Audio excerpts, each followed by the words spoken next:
Bismillahirrahmanirrahim. Assalamualaikum warahmatullahi wabarakatuh. Waalaikumsalam warahmatullahi wabarakatuh. Bapak sekolah SD Negeri Manik yang saya hormati, Bapak Ibu guru hebat SD Negeri Manik yang saya hormati, anak-anakku, siswi SD Negeri Gunung Manik sebagai perwakilan dari siswa yang saya hormati dan berkenan. Bismillahirrahmanirrahim.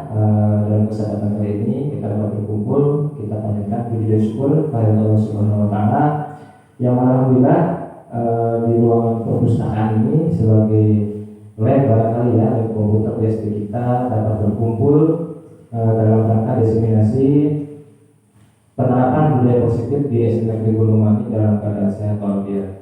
Salam serta salam mari kita jualkan kepada junjungan kita Nabi Muhammad besar Nabi Muhammad Sallallahu Alaihi Wasallam, pada keluarganya, para sahabatnya, serta mudah-mudahan syafaatnya sampai pada kita selaku umatnya, ya insya Allah patuh dan taat terhadap ajarannya sampai akhir zaman nanti. Amin ya rabbal alamin. Bapak, Ibu beserta anak-anakku yang Bapak cintai dan banggakan, barangkali di sini saya akan menjelaskan barangkali diseminasi penerapan budaya positif di SD Negeri Gunung Manik.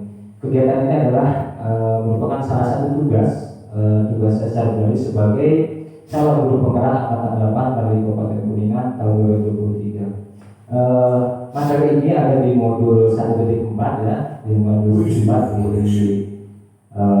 HMS.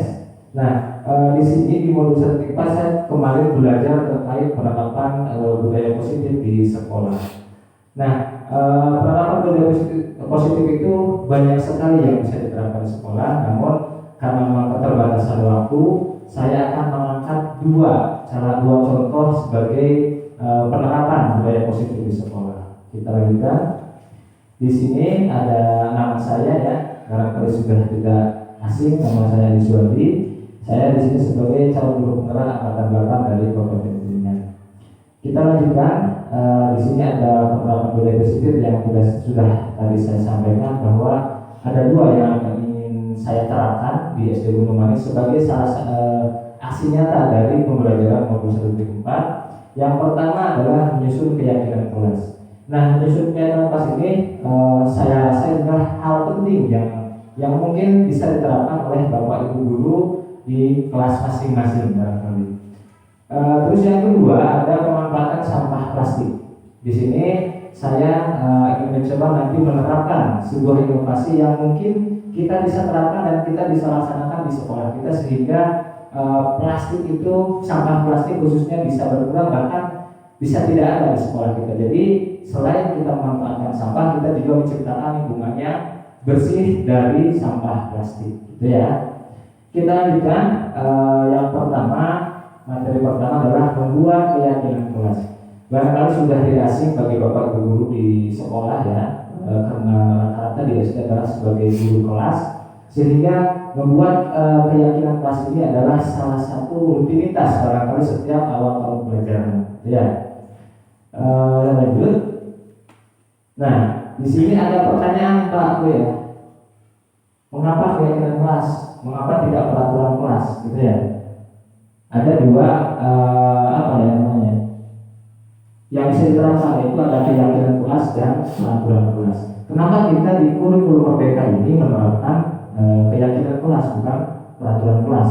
Nah, sebelum pertanyaan terjawab, saya ingin menjelaskan definisinya dulu terkait keyakinan. Nah, di sini keyakinan yaitu nilai-nilai kebajikan universal yang disepakati secara tersirat dan tersurat, lepas dari latar belakang suku, negara, bahasa maupun agama. Jadi keyakinan adalah sesuatu hal yang kita yakini, yang anggota kelas itu yakini. Jadi tidak ada yang memaksa. Jadi keyakinan mereka cuma kita tuangkan dalam nanti sebuah media yang akan diterapkan di kelas, gitu ya. Selanjutnya di sini, nah kita bahas tentang peraturan. Peraturan ini adalah norma-norma yang harus ditaati dan dilaksanakan dalam suatu komunitas dan ada konsekuensi yang harus ditempuh apabila aturan tersebut dilanggar. Nah, bedanya keyakinan dengan peraturan, ketika keyakinan itu berbicara dari hati masing-masing siswa, sedangkan peraturan adalah norma yang harus ditaati. Dan ketika norma ini, peraturan ini tidak ditaati, akan ada sanksi yang diterapkan kepada yang melanggar. Beda dengan keyakinan kami itu munculnya dari hati mereka. Jadi ketika siswa melaksanakan keyakinan kelas ini, mereka akan lebih ikhlas, lebih lebih suka melaksanakannya daripada aturan. Ketika berbicara mereka akan merasa terpaksa, gitu ya. Dilaksanakan karena takut adanya sanksi, gitu ya perbedaannya. Nah, sehingga dari definisi ini kita lebih ke membuat keyakinan kelas bukan peraturan kelas agar siswa lebih menyadari bukan karena terpaksa, gitu. Selanjutnya, nah ini alasannya ya, mengapa keyakinan kelas, mengapa tidak peraturan kelas. Nah, seseorang akan lebih tergerak dan bersemangat untuk menjalankan keyakinannya daripada hanya sekedar mengikuti serangkaian peraturan tanpa makna. Jadi dengan keyakinan yang bisa sampaikan, siswa itu akan lebih semangat, lebih ikhlas lah, barangkali tidak ada paksaan karena tidak ada sanksi. Itu munculnya dari keinginan siswa-siswa yang disusun di awal tahun pelajaran. Ya. Selanjutnya, ciri-ciri keyakinan kelas ini yang perlu kita pahami bersama. Mungkin secara sepintas keyakinan dan peraturan itu agak mirip, cuman di sini saya sudah tuliskan ciri-cirinya. Yang pertama, keyakinan kelas bersifat lebih abstrak daripada peraturan yang lebih rinci dan konkret. Jadi lebih abstrak itu kalimatnya itu lebih lebih mudah dipahami, jadi tidak kaku gitu, karena itu disusun oleh bersama-sama ketika di awal tahun pelajaran gitu. Terus yang selanjutnya, keyakinan kelas berupa pernyataan-pernyataan universal. Nah, satu keyakinan ini bisa mencakup beberapa nilai. Mungkin rasa saling menghormati, dalam satu keyakinan itu ada saling menghormatinya, ada untuk keselamatannya, gitu. Unsur norma itu masuk dalam keyakinan kelas yang nanti akan disusun, gitu ya. Selanjutnya, pernyataan keyakinan kelas senantiasa dibuat dalam bentuk positif. Mungkin Bapak Ibu guru lebih paham ya terkait kalimat positif dan negatif. Ketika keyakinan kelas ini tidak ada kalimat negatif, jadi tidak ada istilah jangan atau tidak gitu. Jadi kesepakatan bersama. Lebih mungkin ada yang mengenal keyakinan kelas ini dengan namanya itu kesepakatan kelas ya. Itu sama, keyakinan dan kesepakatan itu sama. Nah, untuk pernyataan keyakinan kelas ini senantiasa dibuat dalam bentuk positif. Jadi contoh, biasanya kalau peraturan dilarang buang sampah sembarangan gitu ya. Tapi ketika berbicara nilainya sebagai keyakinan kelas gitu ya, yuk kita buang sampah ke tempatnya seperti itu. Jadi ada ajakan, atau memang tidak ada, bukan aturan, bukan menyuruh, tapi kesadaran masing-masing gitu ya. Selanjutnya, keyakinan kelas sebenarnya tidak terlalu banyak ya, sehingga mudah diingat dan dipahami oleh warga kelas gitu ya. Jadi biasanya dalam satu poin keyakinan kelas itu di sana mencakup beberapa peraturan gitu. Jadi umpamanya hargai, jangan mengejek teman, umpamanya peraturan. Terus jangan berbicara kasar. Nah, di sini nanti di keyakinan kelasnya salah satu contohnya adalah sopan dalam berbicara. Jadi itu mencakup beberapa aturan satu keyakinan kelas. Jadi mudah dipahami oleh siswa kita di kelas. Selanjutnya, keyakinan kelas sebaiknya sesuatu yang dapat diterapkan di lingkungan tersebut. Jadi ketika buat keyakinan kelas itu jangan terlalu jauh dari lingkungan kelas, gitu ya. Jangan sampai sudah jelas di aturan, di peraturan sekolah kita tidak boleh menggunakan handphone umpamanya. Nah, di sini dibahas lagi tidak boleh, tidak harus gitu. Yang lebih spesifik saja di kelas saja mungkin bisa dilaksanakan, karena ketika di peraturan sekolah sudah ada yang tidak memperbolehkan bawa handphone, tidak mungkin siswa akan membawa handphone, jadi tidak perlu dimasukkan lagi dalam keyakinan kelas. Ya. Selanjutnya, ciri-ciri selanjutnya adalah semua warga kelas hendaknya ikut berkontribusi dalam pembuatan keyakinan kelas lewat kegiatan curhat pendapat. Ini jadi di awal tahun itu siswa itu diajak mengeluarkan pendapat. Apa nih anak-anak, apa nih contoh keyakinan kelas yang disepakati. Jadi tadi satu bertubuh, saya ingin ini, saya ingin, jadi kita rangkum nanti saya akan sampaikan langkah-langkah penyusunan keyakinan kelas ya. Selanjutnya, nah, bersedia meninjau kembali keyakinan kelas dari waktu ke waktu. Jadi keyakinan kelas ini sifatnya fleksibel dan tidak berlaku berapa tahun gitu. Bisa jadi 1 tahun saya mengatakan 1 kali penyusunan keyakinan kelas, bisa jadi per semester kita tinjau apa yang efektif, apa yang mau ditambahkan seperti itu ya. Kalau mau berubah, kita nanti mengadakan musyawarah lagi dengan anak didik kita di kelas. Gitu. Nah, selanjutnya di sini saya akan coba jelaskan langkah-langkah pembuatan atau pembentukan keyakinan kelas yang telah saya pelajari di pelatihan guru penggerak. Yang pertama di sini ada prosesnya adalah mempersilahkan guru kelas untuk bercurah pendapat tentang peraturan yang disepakati. Jadi peraturan dulu, cari dulu kalimat negatifnya, yang tidak boleh, jangan, atau yang dilarang seperti itu. Jadi siswa suruh menggali itu dulu. Nanti kita tampung di papan tulis, kita tulis masukan si A 1 tulis, juga terus di tampung semua gitu ya. Yang kedua, mencatat semua masukan kalau papan tulis atau apa yang saya sampaikan, di mana semua anggota kelas bisa melihat hasil contoh. Jadi terbuka.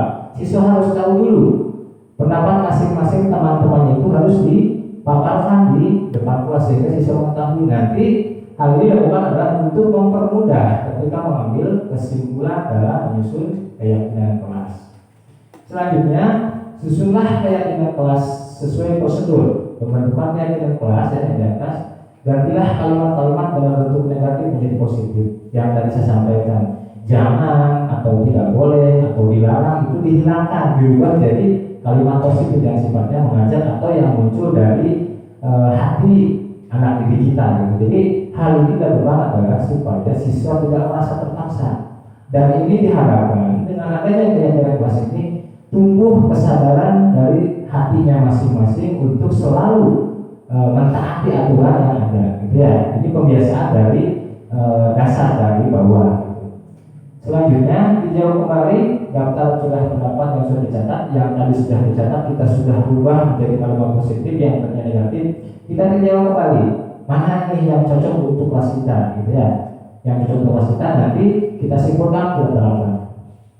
Setelah keyakinan kelas selesai dibuat, maka semua warga kelas dipersilahkan meninjau ulang dan menyetujui dengan menandatangani keyakinan kelas tersebut termasuk guru dan murid. Jadi ini sebagai salah satu komitmen ya, sebagai salah satu komitmen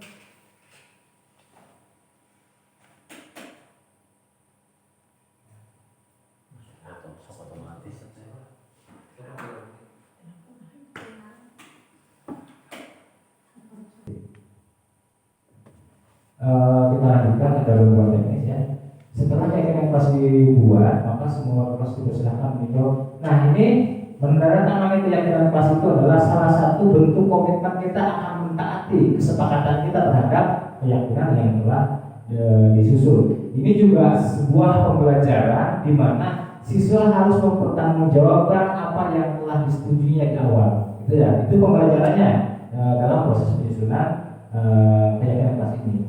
Nah, keyakinan sekolah atau kelas ya, kita di sini lebih ke kelas. Selanjutnya bisa diletakkan di dinding kelas di tempat yang mudah dilihat oleh semua kelas, warga kelas.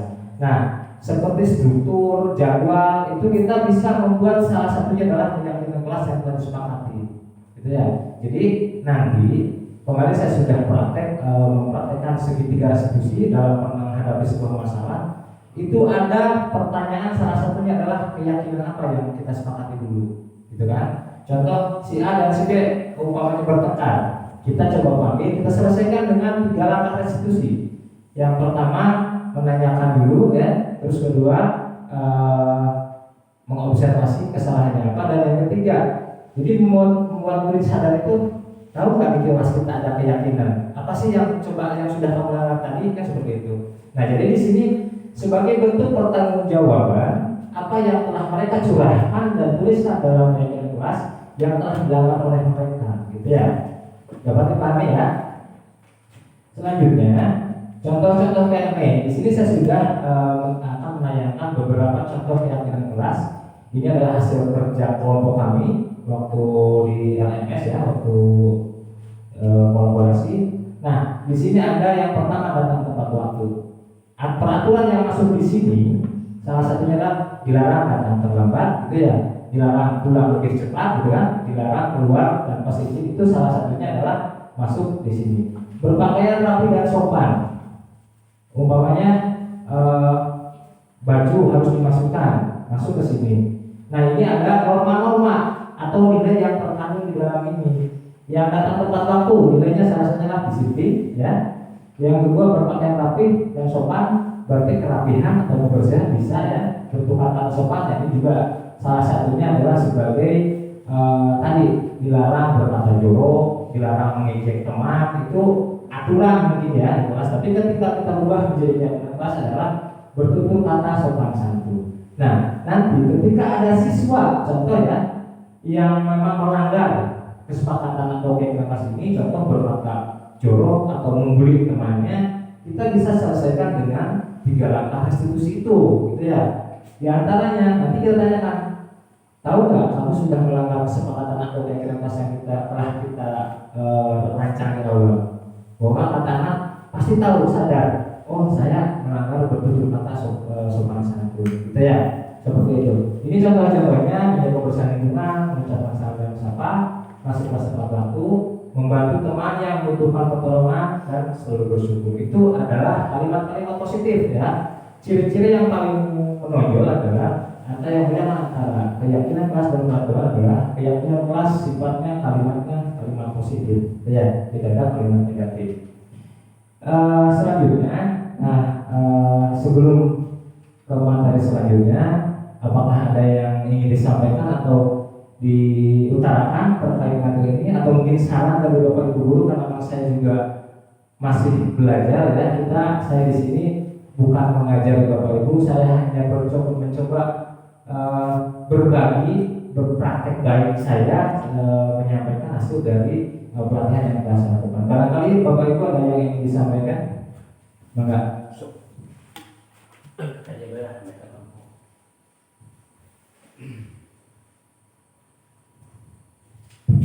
Terima kasih atas waktunya. Setelah saya menyimak materi tentang keyakinan kelas, saya jadi terbuka ya. Nah, kita sementara sebelum adanya kurikulum merdeka, di kelas itu hanya ada yang disebut dengan peraturan kelas ya. Antara keyakinan dan peraturan kelas jelas perbedaannya. Kalau dalam aturan itu kata-katanya ada negatif ya, dilarang, tidak boleh. Sedangkan dalam keyakinan ini kata-katanya positif ya. Yang pertama kami ucapkan terima kasih kepada Pak Andi sebagai guru penggerak ya, yang membawa atau melahirkan inspirasi lah kepada kita semua untuk kemajuan pendidikan ya. Di sini mungkin saya sebagai guru kelas 6 ya akan mungkin memberikan masukan ya. Ini kan hanya sebagai penyampaian materi. Alangkah baiknya Pak Andi itu nanti mempraktekannya di kelas, misalkan SMPA ya, kelas 1 atau kelas 6 atau kelas 5, untuk membuat keyakinan kelas yang nantinya akan diterapkan di semua kelas. Mungkin itu akan lebih ke prakteknya, itu membuat kesepakatan kelas. Karena kami di sini baru tahu, cara membuat kesepakatan kelas itu langkahnya seperti ini, sampai kepada penyelesaian yang terjadi ketika melakukan kesepakatan kelas itu. Jadi kami mengharapkan Pak Andi untuk praktek membuat kesepakatan kelas di salah satu kelas, nantinya akan dicontoh oleh yang lainnya. Mungkin itu masukan dari kami. Terima kasih. Terima kasih Pak Saja ya sebagai guru kelas yang memberikan masukan. Memang betul sekali Pak.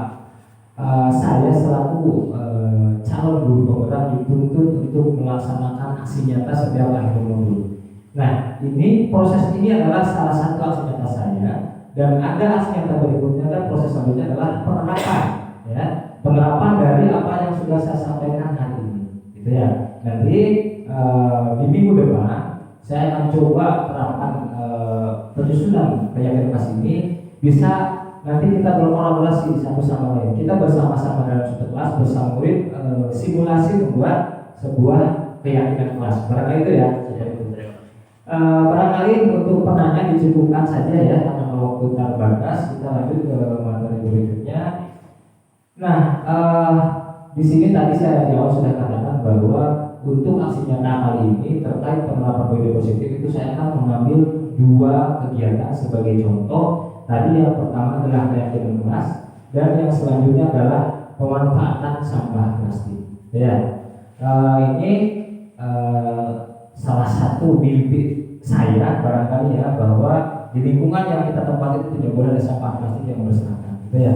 Tapi untuk lepas dari itu memang bukan hal yang mudah karena memang semua aktivitas kehidupan kita hampir menggunakan plastik, apalagi di lingkungan sekolah yang notabene anak-anak yang biasa jajan pasti kemasannya adalah berbentuk plastik. Nah, di sana saya terinspirasi untuk mengambil materi ini untuk kegiatan kali ini.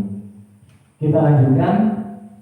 Nah, tadi saya singgung, latar belakang kenapa saya mengambil materi ini. Yang pertama adalah di sekolah kita terus terang sampah plastik itu melimpah. Bukan hanya di sekolah kita, di lingkungan sekitar kita, jangankan di kota besar, di kita saja di kampung sampah plastik itu sudah menjadi masalah, gitu ya, untuk semua bukan hanya di sekolah.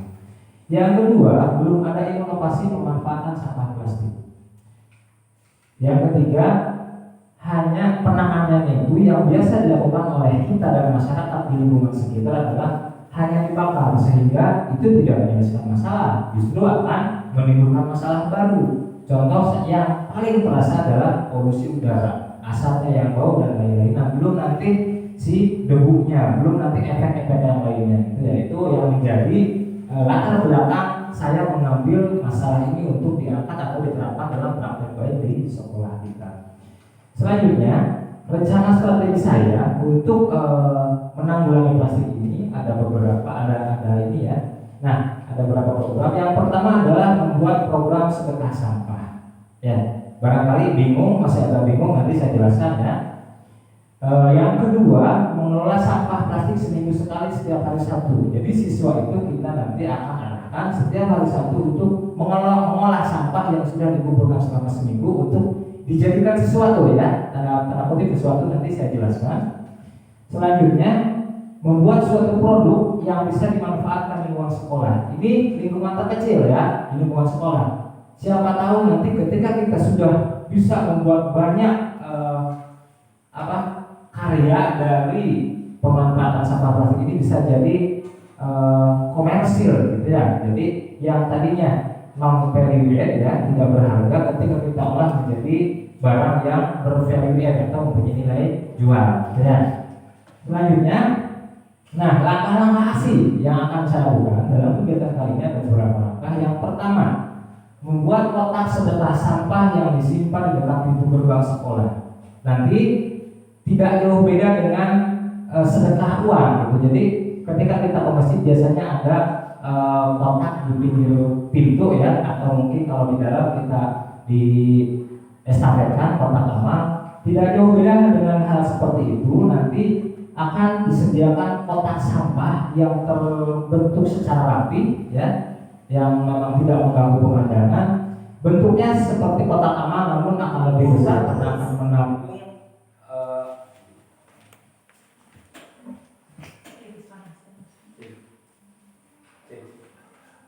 Bluetooth mode. Waiting for connection. Akan lebih besar dari kotak amal karena akan menampung sampah plastik yang didonasikan oleh anak-anak kita, anak-anak siswa SD ya.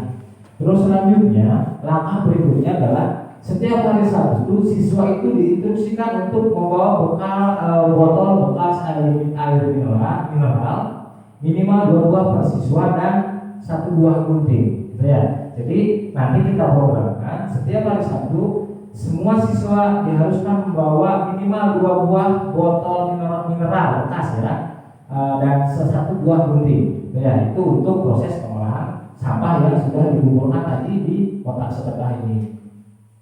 Nah, untuk kotak sedekah yang tadi disimpan di gerbang itu diagendakan dibuka setiap hari Sabtu. Jadi seminggu sekali kita buka, setelah dibuka langsung kita olah. Jadi tidak ada sampah yang bertumpuk lama gitu. Nah, langkah selanjutnya adalah siswa diperintahkan untuk mencuci dan mencacah sampah plastik dengan gunting, gitu ya. Jadi setelah dibuka itu kita arahkan siswa untuk mencuci sampah bareng-bareng di air mengalir. Kita keringkan, setelah kering siswa di lapang upacara kita persilakan untuk mencacah atau memotong-motong sampah plastik ini sehingga berbentuk kecil-kecil agar nanti gampang untuk proses selanjutnya.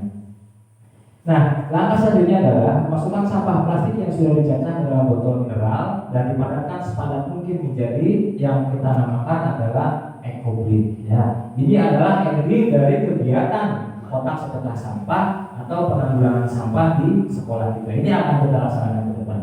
Nah, prosesnya caranya adalah ketika berbicara memadatkan, ya, ini tergantung kekuatan ekobrik yang nanti akan kita buat adalah tergantung kepadatan plastik sampah yang kita masukkan dalam botol tersebut. Nah, untuk biasanya yang pernah saya lakukan, saya coba ya, untuk satu botol air mineral itu biasanya hampir 1 kilo sampah plastik yang masuk dalam botol tersebut. Nah, kita dapat membayangkan Bapak Ibu sekalian, dapat membayangkan satu botol air mineral ya, bekas itu bisa menampung hampir 1 kilogram plastik. Kalau tidak dipadatkan, 1 kilogram plastik itu hampir 1 karung Bapak Ibu. Di sini efektivitas pembuatan ekobrik ini. Mudah-mudahan ini menjadi solusi bukan hanya di SD kita ya, tapi di lingkungan khususnya di desa kita, tentunya di tempat-tempat lain yang memang sudah punya masalah dengan sampah plastik, gitu ya. Selanjutnya, pemanfaatan ekobriknya untuk apa nih? Apakah selesai kita nanti botol mineral kita isi dengan plastik dan dipadatkan? Apakah selesai sampai di situ atau ada manfaat lain untuk kedepannya? Di sini saya sudah akan coba buatkan. Yang pertama, dapat disusun menjadi benda-benda bermanfaat. Contoh tempat duduk, meja, bangunan lain yang dibutuhkan dan lain-lain tergantung bisa jadi tempat duduk. Dan itu unik ya, itu unik. Dan ternyata setelah saya penasaran dengan benda ini ya, kreasi ini, saya coba cari di marketplace itu ternyata satu botol ekobrik yang berisi plastik padat itu harganya sampai 15.000 per botol. Ternyata memang betul. Di situ muncul yang tadinya tidak punya nilai jual sekarang jadi mempunyai nilai jual yang cukup tinggi, gitu ya. Gitu. Terus selanjutnya barangkali itu ya materi yang saya sampaikan, dan ini sebelum diakhiri pemanfaatan ekobrik ini selain dari tempat duduk meja dan lain-lain, kita juga bisa merancang membuat taman sekolah yang batasnya nanti menggunakan ekobrik, jadi tidak menggunakan batu bata, gitu ya. Kualitasnya akan lebih kuat karena menurut penelitian plastik itu 300 tahun tidak akan busuk gitu. Jadi dibandingkan dengan batu bata yang memang kena sinar matahari dan akhir itu memang akan terkikis. Tapi ketika berbicara ekobrik atau plastik selama 300 tahun itu tidak akan busuk. Ya, jadi manfaatnya akan lebih besar ketika kita bisa mengelola sampah tersebut yang memang tadinya masalah besar, masalah klasik menjadi sebuah inovasi yang mungkin sangat bermanfaat untuk lingkungan sekitar. Barangkali itu Bapak Ibu hadirin sekalian yang saya hormati beserta anak-anak ya, terkait materi yang saya sampaikan. Mudah-mudahan apa yang tadi saya rencanakan, yang saya sampaikan bisa direalisasikan di SD kita tercinta ini sehingga menjadi sebuah inovasi yang bermanfaat ya, menjadi sebuah inovasi yang bermanfaat. Di sini sebelum ditutup mungkin ada dari Bapak Ibu yang ingin disampaikan atau cukup Pak? Cukup. Oke, sebelum tutup di sini saya ingin agak unik ya, ketika yang lain ketika perkenalan di awal saya ingin memberikan sebuah sedikit profil terkait program Guru Penggerak. Di sini ada foto ya. Di sini ada namanya Pamula Krisnasuri. Beliau adalah fasilitator saya. Asal beliau dari Riau dan saya tidak mungkin bisa ketemu dengan beliau, tapi hampir tiap hari kita bertatap muka secara online. Ya, beliau adalah yang memfasilitasi saya dalam pembelajaran modul. Terus yang di sebelah kanan ya Pak Dede Sentosa, beliau adalah pengajar praktek yang kemarin kesini melakukan pendampingan individu. Beliau adalah orang Cirebon ya. Beliau mengajar di SMP Tajam. Dan saya sendiri sebagai calon, masih calon ya, calon guru penggerak. Mudah-mudahan status calon ini 3 bulan ke depan hilang menjadi guru penggerak, gitu ya. Dan terus mohon doa dan dukungan dari semuanya. Sekali lagi saya berharap dan saya mengajak Bapak Ibu sekalian untuk segera merealisasikan yang disampaikan. Kita bersama-sama, Pak Bu, di satu sisi membantu saya dalam menyelesaikan misi saya, di sisi lain kita manfaatkan ilmu yang saya dapatkan untuk ditularkan ke Bapak Ibu guru di lingkungan SD Gunung Mani. Barangkali itu yang dapat saya sampaikan. Sekali lagi saya mohon maaf, barangkali di sini saya berbicara bukan mengajari, bukan mementori, tapi saya hanya berbagi praktek baik saja. Dan saya mohon maaf barangkali dan pasti dalam kegiatan kali ini atau dalam pemaparan materi banyak sekali kekurangan-kekurangan yang menjadikan bahan bagi saya sebagai bahan perbaikan ke depan. Kurang lebih mohon maaf, ditutup wabillahi taufiq wal hidayah. Assalamualaikum warahmatullahi wabarakatuh. Waalaikumsalam. Mangga bisa